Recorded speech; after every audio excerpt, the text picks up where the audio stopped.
Bienvenido, bienvenida al estudio de la lección de la Escuela Sabática con la Voz de la Esperanza. Si te has unido por la televisión, YouTube, Facebook o por audio, gracias por acompañarnos. Es nuestra oración que Dios enriquezca nuestro entendimiento de su palabra santa. Amén. Para esto necesitamos obtener sabiduría celestial. ¿Qué te parece si oramos juntos?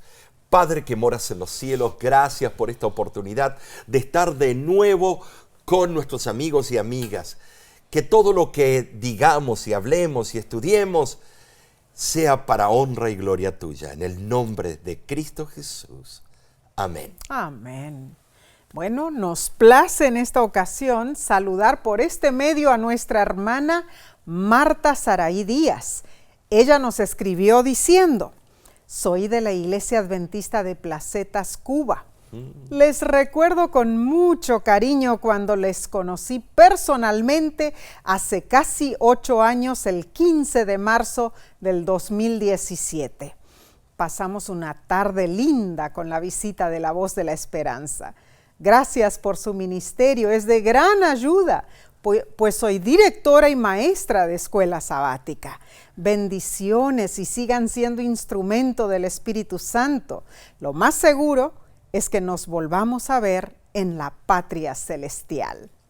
Recordamos cariñosamente el día que visitamos la ciudad de Placetas, Cuba, sí. Conocida como la Villa de los Laureles. Así es. Gracias por escribirnos, hermana Marta. Gracias. Dios siga bendiciendo su vida, sus planes y la obra que usted realiza para el Señor. Amén, amén. Qué hermoso, ¿no es cierto?, tener ¿No es esos cierto? recuerdos. Sí. Bien, repasaremos la lección número 9 para el 1 de marzo 2025, titulada El conflicto cósmico. Al pensar en este tópico, nos hacemos las preguntas: ¿cuáles son los aspectos bíblicos que consideramos más importantes a la hora de fundamentar la gran controversia entre el bien y el mal? ¿Cómo podemos evitar pensar que somos solo peones en un juego de ajedrez universal? Bueno, el conflicto cósmico fue el resultado de la decisión de Lucifer de seguir su propio camino, sus propios deseos, Cierto. Creyendo dementemente que podría dirigir el universo de Dios. Intentó ser como Dios. Su rebelión se basó en asegurar que su gobierno sería superior al de Dios. Todo esto causó que Dios sea identificado como el tirano y se le acuse de todo tipo de maldad. Lo correcto se vuelve incorrecto y lo malo se vuelve aceptable. En este escenario de pesadilla contradictorio a la perfecta creación de Dios. Qué tristeza. ¿Y cómo respondió Dios al desafío? Tremendo. A su autoridad, exigiendo obediencia, afirmando lógicamente su derecho basado en su poder divino, eliminando el origen de la pervertida rebeldía, destruyendo a Lucifer. No. Aunque Lucifer terminó siendo expulsado del cielo, él tuvo amplia oportunidad de demostrar su maléfico carácter y sus virulentos métodos. Transformándose en Satanás, el acusador, continúa hoy su ataque contra Dios y su verdad. Y somos nosotros parte del dilema en sí. Así es. Eso nos convierte en un espectáculo público ante todo el universo, ante los ángeles y ante los seres humanos. Pero el texto de esta semana nos trae una esperanza única. Se encuentra en Génesis 3:15. Y pondré enemistad entre ti y la mujer, y entre tu simiente y la simiente suya. Esta te herirá en la cabeza y tú le herirás en el calcañar. De esa manera, Dios pronunció juicio sobre el diablo, la serpiente antigua.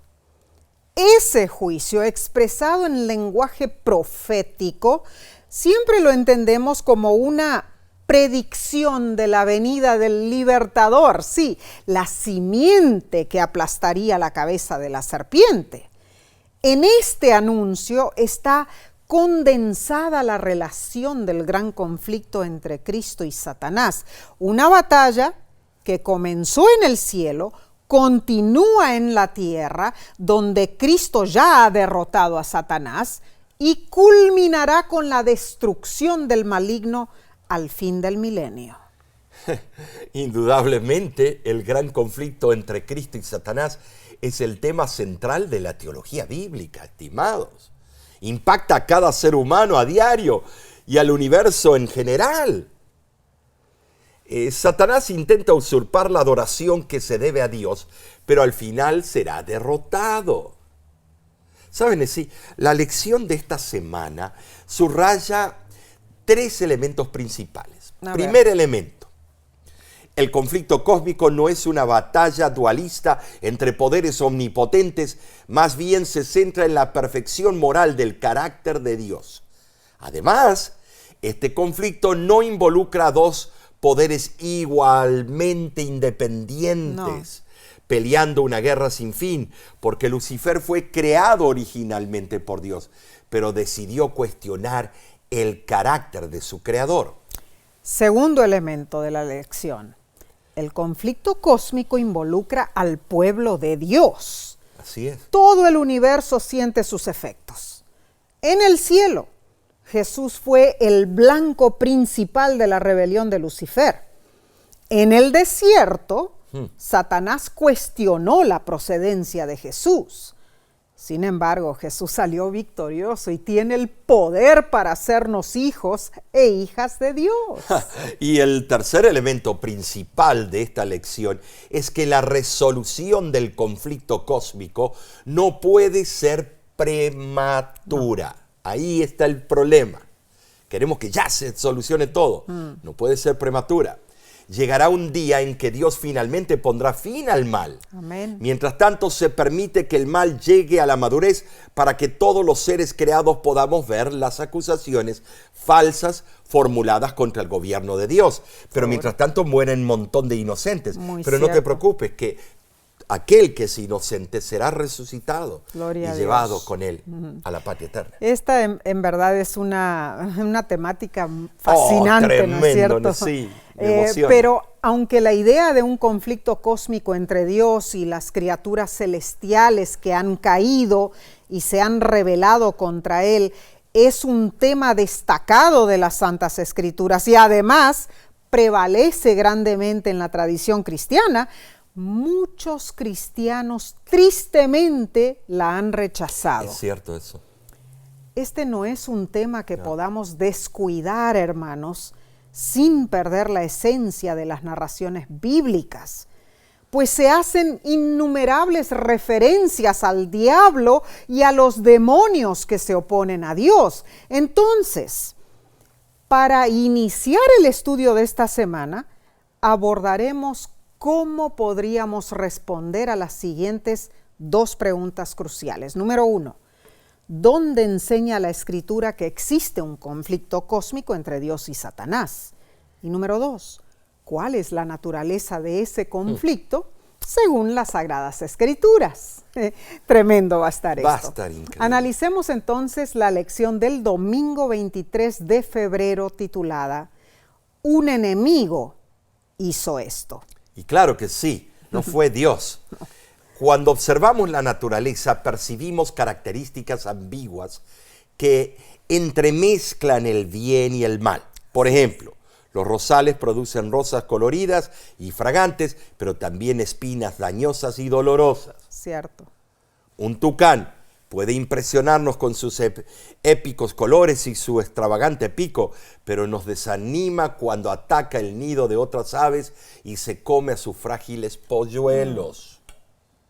Asimismo, una puede ser amable en un momento, una persona, y en otro se puede volver odiosa la persona o incluso violenta.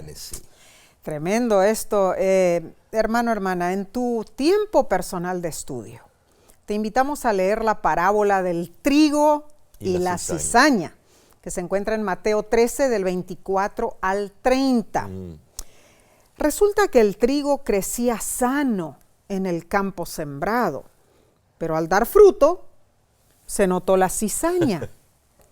El nombre científico de la cizaña es Lolium temulentum.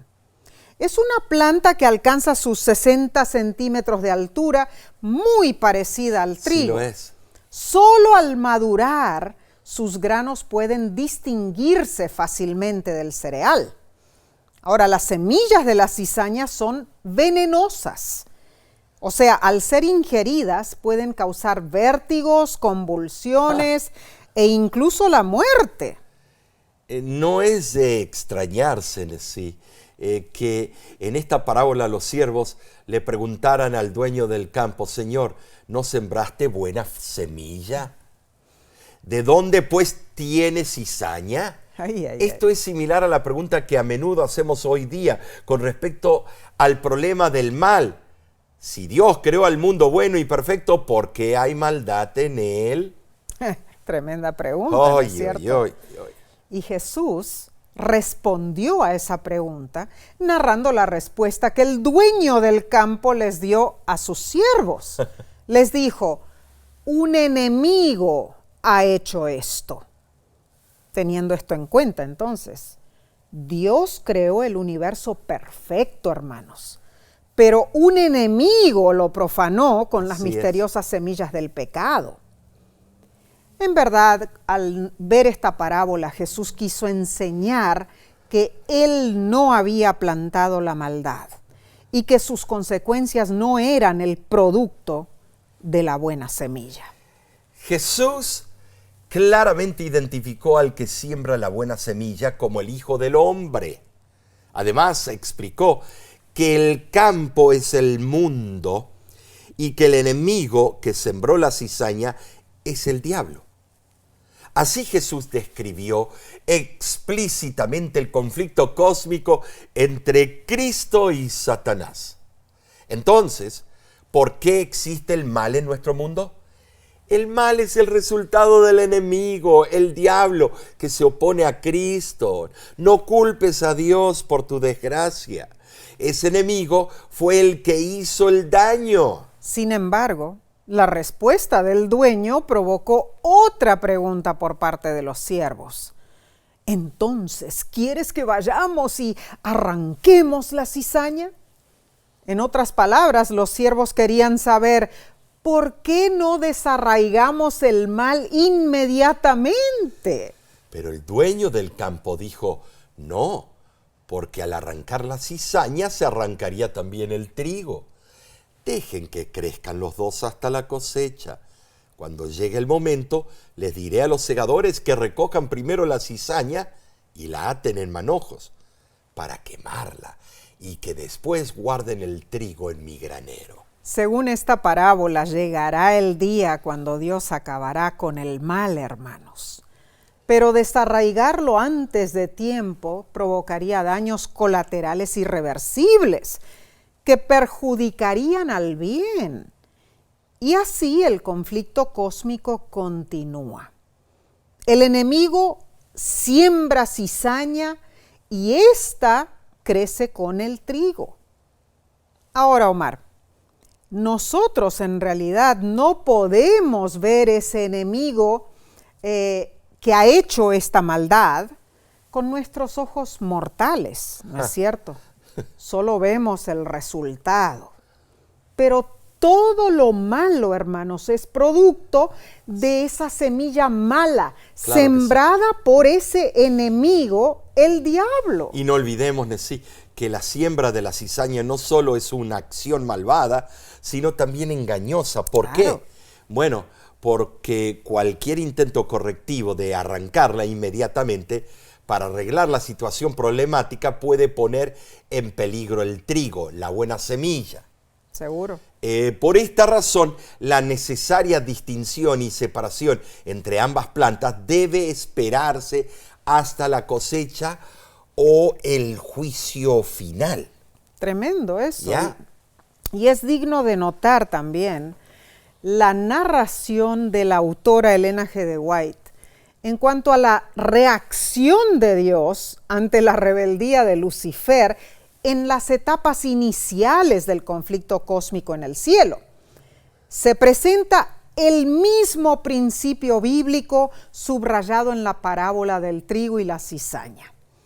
Al explicar por qué Dios no destruyó inmediatamente a Satanás, la autora señaló en el libro Conflicto de los Siglos, página 489, lo siguiente: de haber sido Satanás aniquilado inmediatamente, la influencia del seductor no habría quedado destruida del todo, ni el espíritu de rebelión habría sido extirpado por completo. Para bien del universo entero, a través de las edades sin fin, era preciso dejar que el mal llegase a su madurez. Cierto. Y que Satanás desarrollase más completamente sus principios a fin de que todos los seres creados reconociesen el verdadero carácter de los cargos que arrojara él contra el gobierno divino, y a fin de que quedaran para siempre incontrovertibles la justicia y la misericordia de Dios, así como el carácter inmutable de su ley. Tremenda cita. Sí, la verdad. Esta parábola fue una sabia enseñanza de Jesús. Amén. Y la lección nos pregunta, siendo que hay riesgo de arrancar ahora la cizaña que está en medio del trigo, ¿por qué el hecho de no arrancarla no significa que debamos ser indiferentes ante el mal? Bueno. Esa pregunta es válida. Sí, claro. Primeramente, somos llamados a ser buena semilla.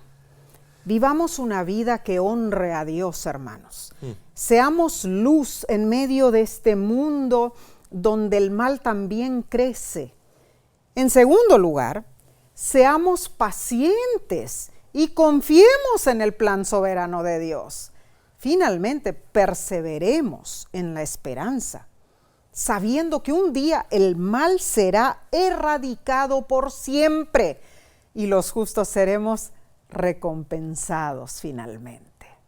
Tremendo, ¿no es cierto? Tremendo, sí. Continuaremos con la sección del lunes 24 de febrero titulada El origen del conflicto en la tierra. Paralela a la pregunta de la parábola de por qué hay cizaña en el campo, surge otra pregunta. Si Dios creó este mundo perfecto, ¿cómo surgió aquí el mal? Todos los ateos, evolucionistas, secularistas te hacen esa pregunta. Cierto.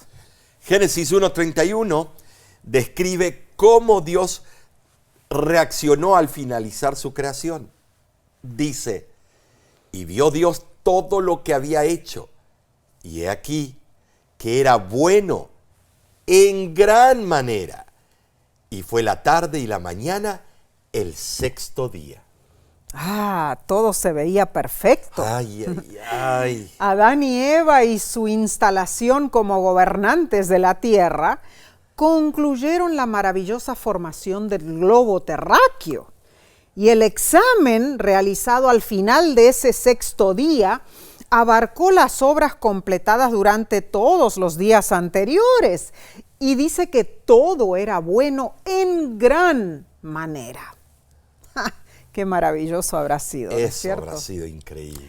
Pensemos, hermanos, cada cosa era perfecta en su clase. Cada ser respondía a la meta fijada por el Creador. Nada imperfecto salió de las manos de Dios. La expresión de admiración de Génesis 1:31 excluye la posibilidad de cualquier imperfección. Entonces, ¿cómo llegó el mal a la experiencia humana? Elena G. de White, en El conflicto de los siglos, página 483, comenta lo siguiente. Para muchos el origen del pecado y el porqué de su existencia es causa de gran perplejidad. Ven la obra del mal con sus terribles resultados de dolor y desolación y se preguntan cómo puede existir todo eso bajo la soberanía de aquel cuya sabiduría, poder y amor son infinitos. ¿Es esto un misterio que no puede explicarse? Tristemente, En Génesis capítulo 3, versículos 1 al 7, la narrativa bíblica se sumerge en un torbellino descendiente de horripilantes eventos. Vemos mentiras sobre el carácter de Dios, planteadas ¿por quién? Por la serpiente. La misma serpiente antigua, identificada como el diablo en Apocalipsis capítulo 12, versículos 7 al 9. La serpiente fue astuta. Primero usó una pregunta para impugnar el mandato de Dios. Casi revirtió lo que Dios había ordenado. Luego, desafió la afirmación de Dios, asegurándole a Eva, no moriréis. Y la serpiente le propuso a ella conseguir lo que ella, o sea, la misma serpiente, no podía obtener: inmortalidad y divinidad. Me imagino la perplejidad de Eva en ese momento. La propuesta de la serpiente le pareció deseable, pero sintió algo de duda, por supuesto. A alguien, la serpiente o Dios, le había mentido. Y ahora Eva debía decidir a quién creería. Oh, la naturaleza del conflicto cósmico tiene que ver principalmente con qué y a quién creer. Ahora, esto en sí está integralmente relacionado con el amor. Sí. Interesante. O sea, nuestro concepto acerca de alguien, de qué clase de persona es y si uno puede confiar en esa persona, influye profundamente en nuestra decisión de amar a esa persona, incluso de escucharla, claro, y aceptar lo que nos diga. Muy cierto. Sí. Y tristemente, Eva decidió creerle a la serpiente. Ella cayó en la tentación del diablo. Adán la siguió intencionalmente. Nuestro mundo entonces se convirtió en el escenario central del conflicto cósmico. En este planeta pecador, nuestra vida se caracteriza por ese conflicto entre el bien y el mal. Como criaturas humanas nos enfrentamos a la existencia y los efectos del conflicto cósmico todos los días. Al estudiar el origen del conflicto cósmico en la Tierra, vemos que en lugar de un conflicto librado entre dos poderes supremos independientes, lo que existe es una rebelión de un ser creado contra el Creador. Así fue. ¿Sabes? El papel de la serpiente engañadora en Génesis 3 nos muestra que el conflicto se centra en la percepción del carácter de Dios reflejado en su ley. Astutamente, el enemigo nos hace cuestionar: ¿es Dios digno de confianza? ¿Podemos creer en Él? Evidentemente, estas preguntas son cruciales para nuestra relación amorosa con Dios. Es básicamente imposible desarrollar una relación genuina de amor con alguien en quien no confiamos, hermanos. Y al instante, enseguida después de probar el fruto prohibido, Adán y Eva percibieron su grave error. Habrá sido angustiante, hermanos. Elena G. de White, en el libro Patriarcas y Profetas, página 46, dice: Adán y Eva estaban como criminales ante el justo juez y esperaban la sentencia que merecía su transgresión. Pero antes de oír hablar de la vida de trabajo y angustia que sería su destino, o del decreto que determinaba que volverían al polvo, escucharon palabras que no podían menos que infundirles esperanza. Aunque habrían de padecer por efecto del poder de su gran enemigo, podrían esperar una victoria final. Esa esperanza la encontramos en Génesis 3:15, cuando Dios le dijo a Satanás: y pondré enemistad entre ti y la mujer, y entre tu simiente y la simiente suya. Esta te herirá en la cabeza y tú le herirás en el calcañar. La declaración de Dios a la serpiente de que la simiente de la mujer, o sea, refiriéndose al Mesías, aplastaría la cabeza de esa serpiente, se identifica como el primer evangelio, estimados, de las Escrituras. ¿Saben de sí? Esto refuerza a la realidad del conflicto, pero también nos brinda esperanza. Amén. Amén. Entonces, desde el Edén, Adán, Eva y el enemigo de Dios Sí. supieron exactamente cuál sería el desenlace del conflicto. Proféticamente, Satanás sería destruido. Este versículo en verdad abarca la historia de toda la humanidad, porque vemos resumido el conflicto que enfrentamos, contra quién estamos en batalla, y además vemos de qué lado deseamos nosotros estar. ¿Del lado de Satanás o del lado de nuestro Salvador Jesús? Hermano, hermana, ya sabemos la sentencia, pero en ese dictamen vemos una vislumbre de esperanza, porque vaticina la llegada del que aplastaría la cabeza de la serpiente y también la bendita esperanza de la venida de Jesús. Maravilloso el estudio, ¿no es cierto?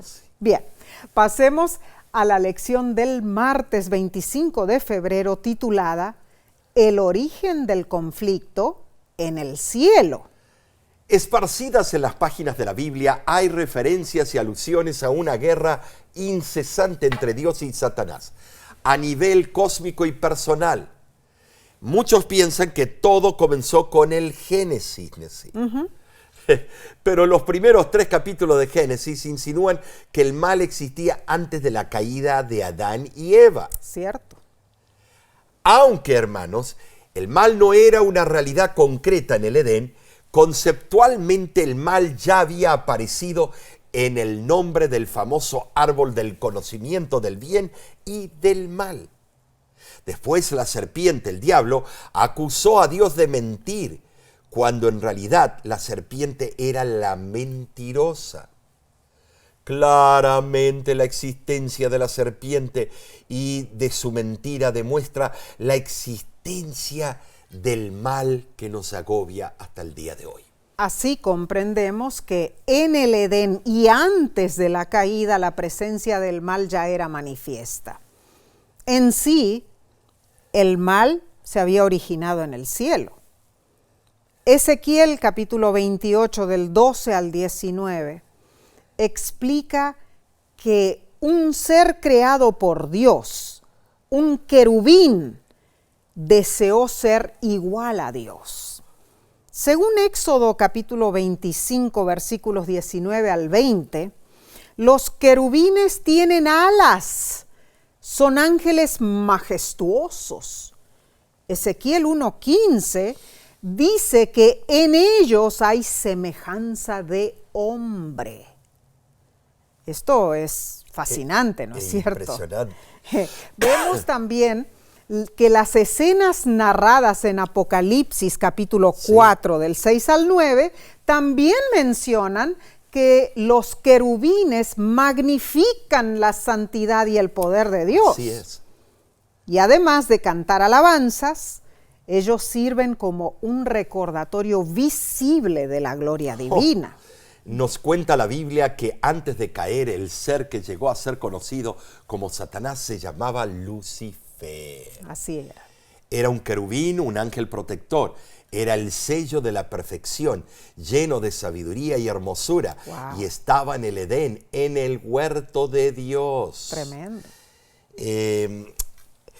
Yo te voy a pedir un favor. Mira, Nessie, voy a detener un poquito aquí. Escríbenos si tú alguna vez vistes un ángel o si tuviste algún encuentro con un ángel que te salvó, que te cuidó, te desvió el camino para que no mueras. Que nos gustaría escuchar esas historias, leerlas. Así que puedes mandarnos a nuestro correo de La Voz de la Esperanza o por el chat. ¿Sabes? Al leer Ezequiel capítulo 28, quizás digas, no, la Biblia dice que ese era el rey de Tiro. Sin embargo, ninguna de estas características podría decirse del rey de Tiro ni de ningún otro ser humano. ¿Sabes, hermano? Claramente este texto describe la caída única de Lucifer y sus secuaces. Desde la perspectiva bíblica, Lucifer fue creado por Dios. Era bueno cuando fue creado, pero se desvió. ¿Y la consecuencia? Bueno, nuestro universo está en conflicto con ese ser caído. El teólogo y autor inglés Clive Lewis, en su libro Mere Christianism, o Mero Cristianismo, página 36, escribió lo siguiente: este universo está en guerra, pero no es una guerra entre poderes independientes, es una guerra civil, una rebelión, y estamos viviendo en una parte del universo ocupada por rebeldes, un territorio ocupado por el enemigo. Tremendas cita. Estamos viviendo en el territorio de los rebeldes. Eso me hace temblar. Hay otro texto bíblico que describe la caída de Lucifer y el origen del conflicto cósmico. Leamos. Isaías capítulo 14, versículo 12 al 15. Y dice así: ¿Cómo caíste del cielo, lucero, hijo de la mañana? Cortado fuiste por tierra, tú que debilitabas a las naciones. Tú que decías en tu corazón, subiré al cielo, en lo alto, junto a las estrellas de Dios, levantaré mi trono, y en el monte del testimonio me sentaré, a los lados del norte, sobre las alturas de las nubes subiré, y seré semejante al Altísimo, mas tú derribado eres hasta el Seol, a los lados del abismo. El nombre Lucifer deriva del latín, significa portador de luz. Parece que fueron Tertuliano, Jerónimo y otros padres de la Iglesia cristiana los primeros que aplicaron ese nombre a Satanás. Ahora, Omar, vemos enfáticamente que 2 de Pedro 1:19 se describe a Cristo en el griego como fosforos, como lucero de la mañana, que literalmente significa portador de luz. En Apocalipsis 22:16 se lo denomina a Cristo como estrella resplandeciente de la mañana. Tremendo. Entonces, cuando se aplican al ser caído, estos nombres como Eósforos, Lucifer, indican la excelsa posición que una vez él ocupó en el cielo, junto a Cristo. Tremendo. Antes de caer, él era hermoso, el más sabio de todos los ángeles celestiales. Presumía sobremanera por el honor que Dios le había conferido, pero aún procuró mayor gloria para sí. Así fue. Fue el deseo de exaltarse a sí mismo lo que ocasionó la caída de Lucifer. ¿Sabes? Aspiró imponer su voluntad en las decisiones celestiales. Quiso gobernar el universo de Dios. De Dios, no de Lucifer. Increíble, increíble. Ahora, ¿qué significa me sentaré a los lados del norte? Salmo 48:2 declara que el monte de Sión está en los lados del norte, es decir, al norte de la parte principal de la ciudad del gran rey. Si nos remontamos a la mitología babilónica, se suponía que Anu, el más importante de los antiguos dioses de Babilonia, tenía su trono en el tercer cielo. Su constelación estaba situada entre las estrellas polares en el norte. Tremendo, es interesante notar que la mitología pagana con frecuencia representaba a los dioses reunidos en el concilio sobre una alta montaña Así es. en un lugar lejano situado hacia el norte. Sepamos y entendamos así que también Papá Noel o Santa Claus está su trono en el norte. Qué interesante, ¿no es Claro, cierto? claro. El norte tiene una relevancia. Notemos además que el nombre Baal Zephón, mencionado en Éxodo 14:2, significa literalmente Baal del norte. Algunos estudiosos piensan que el profeta Isaías empleó esta figura para, describir cuán jactanciosas fueron las pretensiones de Lucifer. Tremendo. Y aunque no era más que un ser creado, Lucifer ambicionó recibir el honor que solo debe darse al Creador. Ezequiel 28:15 dice: perfecto eras desde el día que fuiste creado, hasta que se halló en ti maldad. Y la lección te pregunta: ¿cómo pudo un ser perfecto caer de esa manera? Creo que aquí vemos una prueba candente de que la perfección con la cual Lucifer fue creado incluía la libertad moral, o sea, el libre albedrío. Profundo concepto que nos hace reflexionar, ¿verdad? Continuaremos estudiando la parte del miércoles 26 de febrero titulada Si me adoras. Oh, de cierto modo, al saber que Cristo vendría a la tierra para redimir a la raza humana, Satanás se llenó de una renovada determinación. Claro. Pensó que tendría oportunidad de destruir al Hijo de Dios. Entonces, Cristo en el cielo ya había sido el objetivo principal de la rebelión de Lucifer.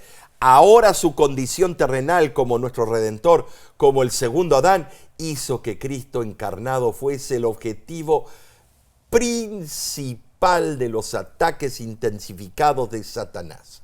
Triste, ¿verdad? Oh, impresionante. La constante búsqueda de Satanás para usurpar el trono de Dios se desvela en los relatos de la tentación en Mateo capítulo 4 y Lucas capítulo 4. Lo mismo, sí. Desarrollado en términos crudos y gráficos, el sorprendente encuentro entre Jesús y el tentador revela muchísimo acerca de la naturaleza del conflicto cósmico entre Cristo y Satanás. En Mateo capítulo 4, versículos 1 al 11, vemos que el Espíritu llevó a Jesús al desierto con el propósito expreso de que fuese tentado por el diablo. No vamos a entrar en ese tema. Ahora, antes de enfrentarse a ese encuentro con Satanás, Jesús ayunó durante 40 días. Oh, pero eso es increíble, ¿no es cierto? Difícil de entender. Así que cuando el diablo se le presentó, tentó a Jesús para que, convirtiera las piedras en pan, jugueteando con el hambre extrema de Jesús. Pero Jesús contrarrestó esa tentación ¿con qué? Con las Sagradas Escrituras, y la estratagema de Satanás fracasó. Claro, no solo de pan vivirá el Hijo, Tremendo. el hombre. Luego, intentando que Jesús actuara presuntuosamente, el diablo lo tentó a arrojarse desde el pináculo del templo. Satanás tergiversó las Escrituras y sugirió que si Jesús era verdaderamente el Hijo de Dios, los ángeles lo protegerían. Pero, hermanos, interpretando correctamente la Escritura, Jesús volvió a contrarrestar la tentación con un escrito está. La tercera tentación reveló lo que el diablo buscaba lograr. Quería que Jesús lo adorara. Satanás intentó usurpar la adoración que solo se debe a Dios. Le mostró a Jesús todos los reinos del mundo y le afirmó: todo esto te daré si postrado me adoras. Mateo 4, del 8 al 9. Ahora vemos que en Lucas capítulo 4, versículo 6, un texto paralelo al de Mateo.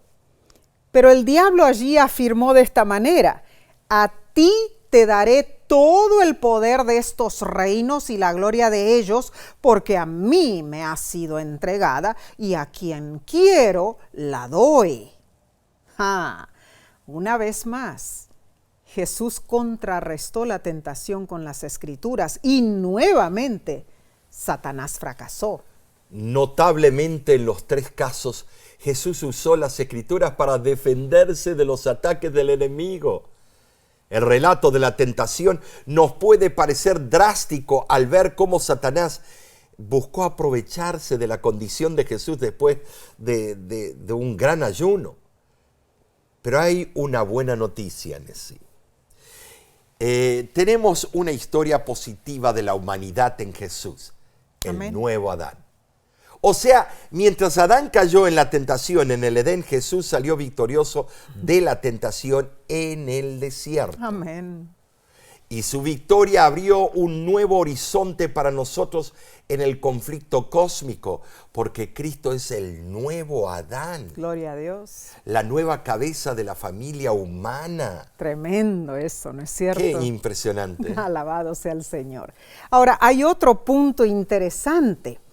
En las dos versiones de la historia de la tentación de Jesús, Mateo y Lucas se enfocan de diferente manera.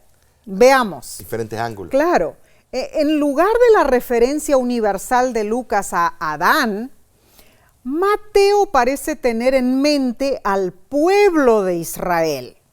O sea, la genealogía de Mateo capítulo 1 se centra en figuras como Abraham, como David, y también el decreto sobre esa muerte de los niños en el contexto de la historia de Jesús en Mateo 2, haciendo eco, lógicamente, a la historia de Moisés en Egipto, ¿no es cierto? Qué paralelos, ¿eh? Claro. En verdad, la comparación con el pueblo de Israel se hace más enfática cuando notamos que todas las respuestas que Jesús le dio al diablo en el desierto fueron tomadas bíblicamente de la experiencia de Israel en el desierto. Así fue. Entonces, en resumen, donde Israel fracasó, Jesús salió victorioso.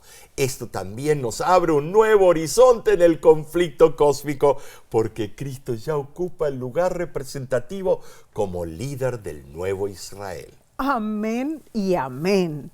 Estas maravillosas verdades nos dan amplia razón para confiar en nuestro victorioso Salvador Jesús. Tristemente, aún vivimos en este mundo de pecado y nuestra lucha contra el mal es real y continua. Efesios 6:12 dice: porque no tenemos lucha contra sangre y carne, sino contra principados, contra potestades, contra los gobernadores de las tinieblas de este siglo, contra huestes espirituales de maldad en las regiones celestes. No deberíamos vivir atemorizados, pero esta es una realidad. El apóstol Pablo afirma que batallamos contra poderes superiores a los de los hombres en inteligencia y pervertida astucia. Son fuerzas satánicas alistadas en orden de batalla y en rebelión abierta contra Dios y sus hijos. Definitivamente el conflicto entre Cristo y Satanás no es de dimensiones locales o terrenales, sino de significación cósmica. Abarca todo el universo de Dios. Todos sentimos sus efectos. Ahora, Satanás quiere que tengamos miedo y que definitivamente dudemos de nuestra salvación. Ay, Omar, cuando el diablo nos acorrala con la tentación de la duda, ahí es cuando nosotros necesitamos cambiar nuestro enfoque, hermanos, y mirar a Cristo. Hebreos capítulo 12, versículos 1 y 2 dice: despojémonos de todo peso y del pecado que nos asedia, y corramos con perseverancia la carrera que tenemos por delante, puestos los ojos en Jesús, el autor y consumador de la fe. Hermano, hermana, nuestra salvación viene solo de Dios, y nada de lo que dice Satanás puede cambiar ese hecho. Muy bien dicho, así es. Amén. Bien, pasemos al estudio del jueves 27 de febrero titulado La naturaleza del conflicto cósmico. La Biblia demuestra que existe un conflicto cósmico entre Dios y Satanás. Así es. Eso lo vemos en todas partes. Pero aún nos preguntamos, ¿cómo puede existir tal conflicto? ¿Cómo puede alguien oponerse a Dios? Si el conflicto cósmico fuera una mera cuestión de poder, hubiera terminado incluso antes de empezar. Entonces, sí, debe ser otro tipo de conflicto. La Biblia revela que el conflicto es una disputa que concierne específicamente el carácter de Dios. Ese carácter tiene que ser vindicado en sí. Tremendo, claro. Y lógicamente involucra acusaciones difamatorias. Satanás afirma que Dios no es bueno ni amoroso, que es un dictador arbitrario, que busca la oportunidad de atacar a todo el que no le obedezca con rayos de muerte. El diablo ha denigrado a Dios, diciendo que es duro, legalista, que gobierna el universo tiranamente. O sea, el diablo acusó y acusa a Dios de ser igual al diablo. ¿Cómo puede Dios lidiar con tales acusaciones? Hermanos, ¿cómo puede Dios asegurarse de que le adoremos con amor y no con temor? La única manera es sí, demostrando su verdadero carácter, permitiendo que el rebelde Satanás exponga lo que realmente es. Cierto. ¿Sabes, hermano? Las acusaciones no se derrotan por la fuerza bruta, sino comparando los dos caracteres en pugna. Y esto es una paradoja, hermanos. Al lidiar con el pecado, Dios solo puede emplear justicia y verdad. Pero Satanás utiliza de todo: adulación, engaño, falsifica la palabra de Dios, tergiversa el plan divino ante los ángeles, dijo que Dios no era justo al imponer leyes, que al exigir sumisión y obediencia de sus criaturas buscaba la exaltación propia. Oh, es tremendo acusador. Suena injusto, pero la resolución del conflicto cósmico no puede ser prematura. Llegará un día cuando Dios pondrá fin al mal. Mientras tanto, se permitirá que el mal madure para que todos los seres creados del universo podamos comprobar las falsas acusaciones del enemigo. Miren, les voy a leer del libro Conflicto de los Siglos, página 488. Y lee conmigo. Por eso Satanás debía ser puesto de manifiesto ante los habitantes del cielo y ante los de todos los mundos, que el gobierno de Dios era justo y su ley perfecta. Satanás había dado a entender que él mismo trataba de promover el bien del universo. Todos debían llegar a comprender el verdadero carácter del usurpador y el propósito que lo animaba. Había que dejarle tiempo para que se diera a conocer por sus actos de maldad. El libro de Juan, capítulo 8, versículos 44 y 45, y Apocalipsis 12, del 7 al 9, revelan el carácter del diablo.